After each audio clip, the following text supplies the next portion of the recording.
Saya berada di Museum Geologi Bandung. Saya di sini akan menyelesaikan tugas mata kuliah kealaman dasar. Untuk lebih lanjut, mari kita lihat ke dalam. Tentang mineral logam.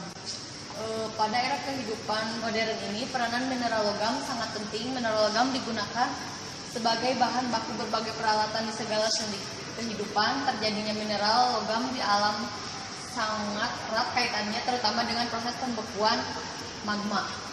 Sebagai jebakan logam primer, apabila jebakan tersebut tererosi dan tersangkut oleh media dan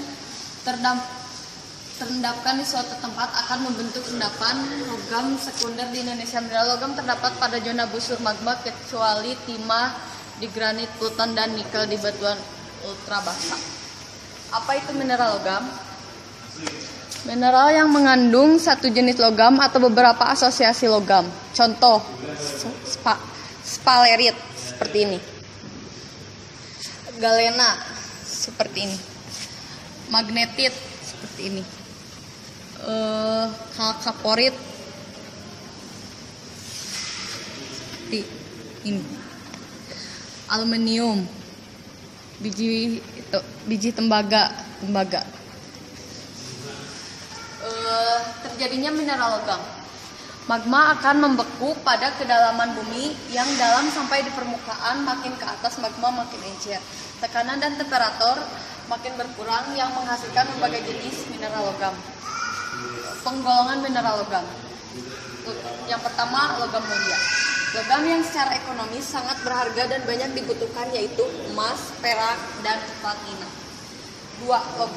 Yang kedua, logam dasar. Logam yang umum terdapat dan secara kimiawi lebih aktif, misalnya tembaga, timbal atau timah hitam, timah, dan seng seperti ini.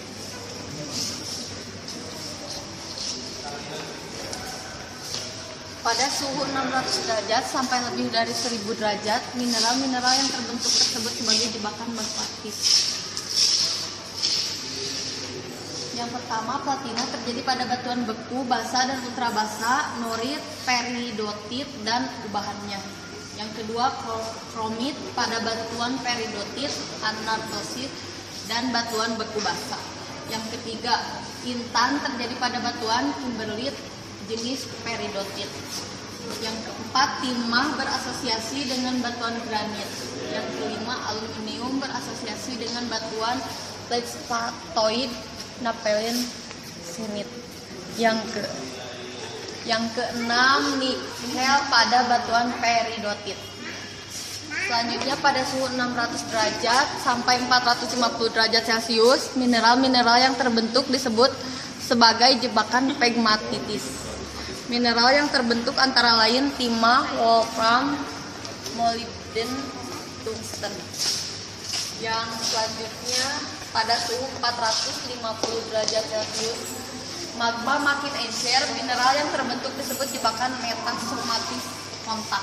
Mineral-mineral logam yang terbentuk antara lain magnetit, hematit, wolframit, pirit, kalkopirit, galena.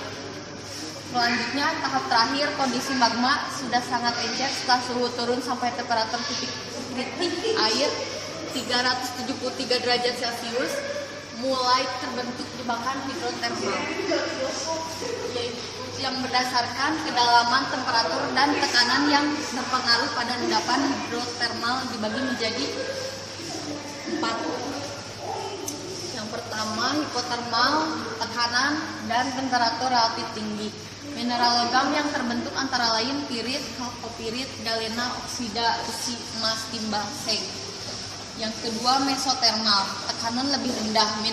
Mineral yang terbentuk antara lain emas, tembaga, perak.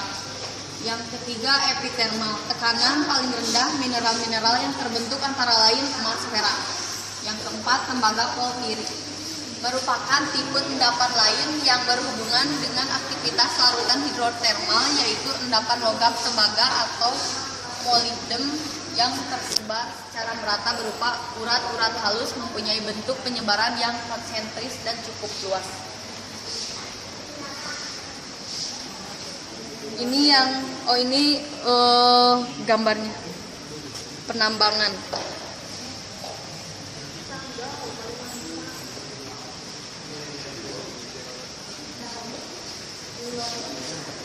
Nah, sekarang yang ketiga, mineral logam besi dan campuran besi. Ini yang keempat, mineral logam tanah jarang. Yang kelima, logam minor. Selanjutnya, mineral logam penting di Indonesia. Emas, perak, dan tembaga. Keberadaan mineral logam emas dan perak. Emas dan perak yang berasosiasi dengan tembaga. Tipe pertama pada umumnya disebut dengan tipe tembaga porfiri yang terdapat di bagian timur dan busur Sunda Banda dan di bagian tengah busur Papua. Beberapa cadangan emas tipe ini yang telah dieksploitasi dan terbukti memiliki cadangan yang besar bahkan bisa dikategorikan sebagai cadangan kelas dunia terdapat di Tembagapura, Papua, dan Batu Hijau, Sumbawa, Nusa Tenggara Barat. Emas dan perak yang tidak berasosiasi dengan tembaga. Tipe kedua atau biasa disebut tipe epitermal dengan ciri endapan urat, terutama urat kuarsa dapat ditemukan di sepanjang busur Sunda Banda, sepanjang busur Kalimantan, dan sepanjang busur Sulawesi Timur, Mindanao di Sulawesi bagian utara. Beberapa cadangan yang cukup signifikan dan telah dieksploitasi terdapat di Gepongkor, Jawa Barat, Kelian, Kalimantan Timur, MT Muro, Kalimantan Tengah, Minahasa, Sulawesi Utara, dan Gosowong, Halmahera, Maluku Utara. Emas dan perak sebagai endapan sungai. Tipe ketiga umumnya ditemukan di daerah limpah banjir, aliran sungai besar terutama di sekitar aliran es Kapuas, es Barito, dan es Kahayan di Pulau Kalimantan, dan aliran-aliran sungai besar di Pulau Sumatera dan Pulau Sulawesi. Nah, seperti ini gambarnya. Tembaga emas Batu Hijau, Nusa Tenggara Barat. Kalau ini penambangan urat mengandung emas di Tambat Emas Bokor. Nah, kalau ini pendulangan emas Player di Kecamatan Manganitu Selatan, Kabupaten Sangihe. Mineral logam penting di Indonesia. Nikel.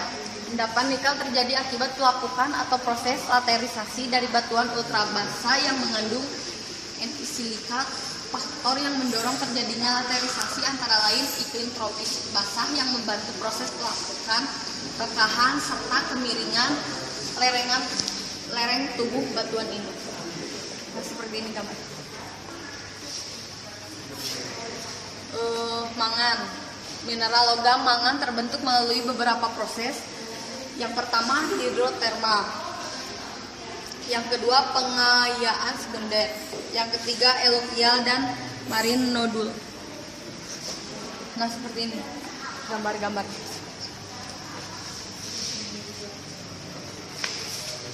Timah. Timah terdapat di mandala metalogen tertentu, yaitu jalur granit timah. Timah primer dijumpai sebagai urat grasen dan tersebar. Apabila batuan granit mengandung timah primer ini mengalami pelapukan, erosi, transportasi, dan diendapkan kembali ke suatu tempat, maka timah primer tersebut akan menjadi endapan timah sekunder, seperti yang terdapat di Bangka Belitung, Singkep yang diendapkan sejak Miocen akhir sampai sekarang, seperti ini. Endapan timah. Mineral non logam. Apa itu mineral non logam? Mineral non logam adalah zat padat anorganik terbentuk secara alamiah, mempunyai susunan kimia dan sistem kristal tertentu yang tidak mengandung mineral logam, batu bara, gambut, dan bitumen. Ini yang layar.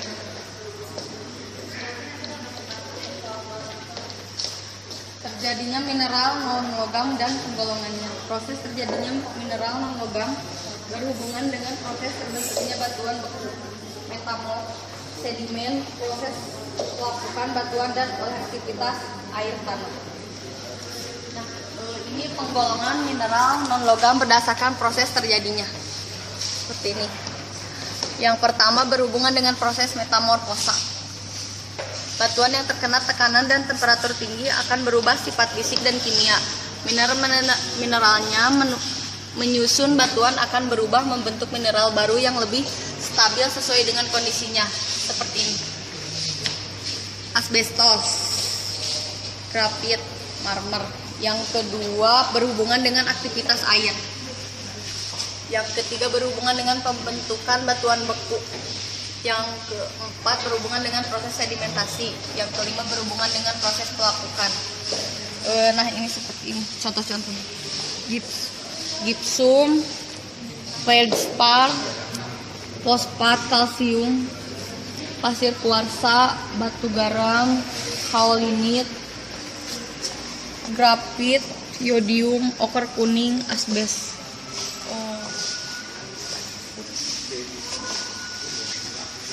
Dalam kehidupan sehari-hari, mineral non-logam sering kita jumpai dalam berbagai manfaat, antara lain sebagai bahan keramik, bahan baku industri, bahan bangunan, bahan refraktori, bahan kosmetik, dan lain-lain. Sekian penjelasan dari saya, cukup. Terima kasih.